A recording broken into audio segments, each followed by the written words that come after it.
Good morning and welcome back to Pro Tip Thursday. I'm head golf professional Matt Monacucco, and today I'm going to talk to you a little bit about regripping your own golf clubs. So I just had a client almost have their club slip out of their hands into the driving range because their grip was so old and worn. So what I'm going to actually show you how is just to regrip it on your own instead of paying someone else to do it. So here's a grip.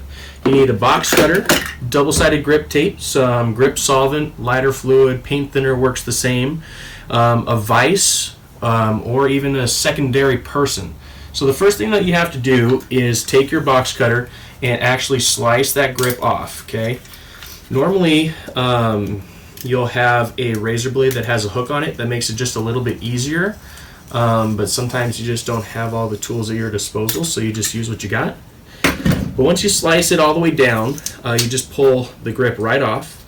And actually what's amazing is there was very little tape under this grip. That shows you how old it was. So if you can kind of see how bad of wrap job that is, we actually have to take that off. Because if we put other tape on there, you're going to feel that when you put the grip on. So you're just going to slice it off really quick.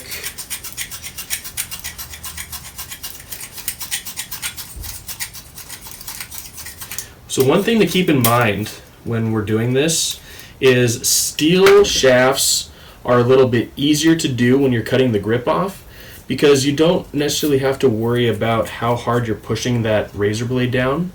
It's the graphite shafts that get a little tricky and you want to be very gentle on, because think about graphite, okay? It's very fragile, and if you crack it or splinter it when you take a golf swing, you could just make it really bad.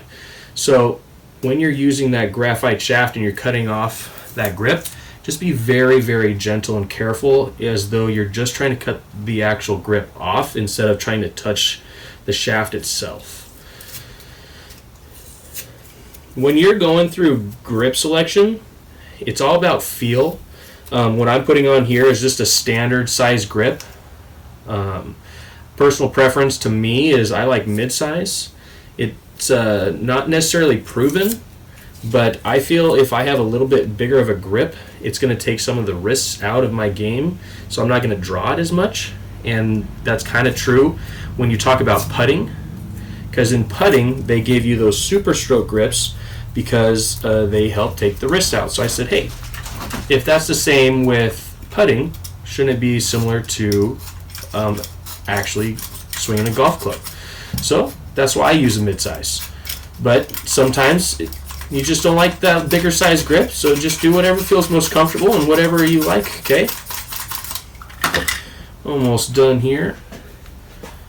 Now the double-sided grip tape comes in two sizes, a 1/2 inch and an inch. The reason that the bigger one is a little bit nicer is so that you only need to use one little piece. Instead of me, I'm going to have to actually swirl this around just so I have enough. Man, this stuff has been on here a while. Holy moly.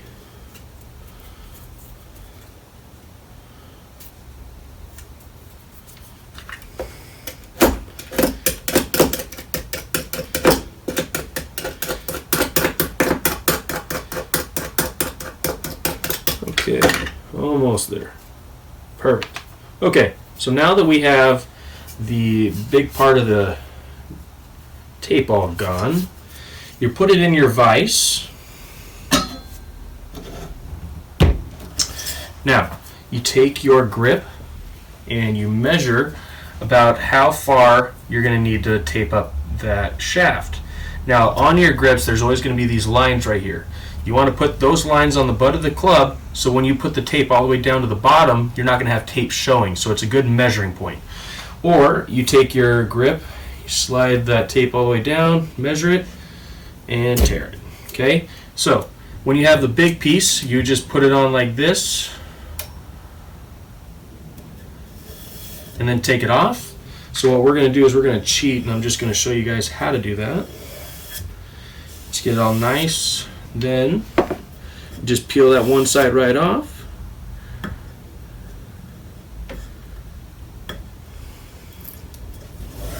Just like that. We're going to do it actually one more time so we get it all the way around. So normally when you're going to use the smaller one, you're going to swivel it around like a candy cane so that you can get it all the way around. I'm trying not to overlap it. You wouldn't feel it, but it's just the fact that, hey, if there's a seam, there's that small chance that you're going to be able to feel it. So we're just not going to do it. Now the reason that I like to do my own regripping is I just think it's fun. You know, getting to understand the back end of the golf world, knowing how grips are put on, what it takes to do it. It's just really neat.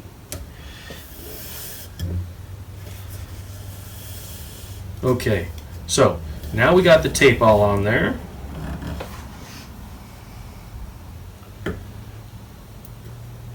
Perfect. Okay, so I have a little bit extra off the end. You're just going to twist it in there and push it in the bottom. Now comes the fun part. So on the bottom of every grip is a small hole.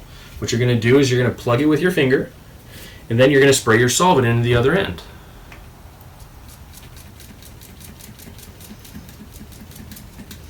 If my solvent spray bottle would like to work, which would be wonderful.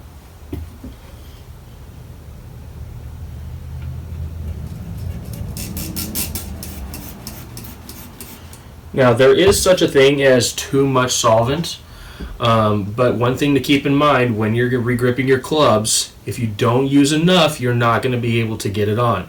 Now I'm swishing it back and forth so that the entire inside of the grip gets wet. Now once it's done, take your finger off the big hole, get ready. Once you pull your finger down, it's just going to be a nice little waterfall and you're going to get your actual tape all wet. Now once it's done, you quickly get on here, bottom to top, and you push. Perfect. Now, the important thing now is when you have it in your vise or you have your other person holding it, is you start to twist it and make sure that it is all square. Take it out of your vise. Make some small adjustments. And voila, there's a brand new grip on a club. Hope you enjoyed Pro Tip Thursday. We'll see you next time.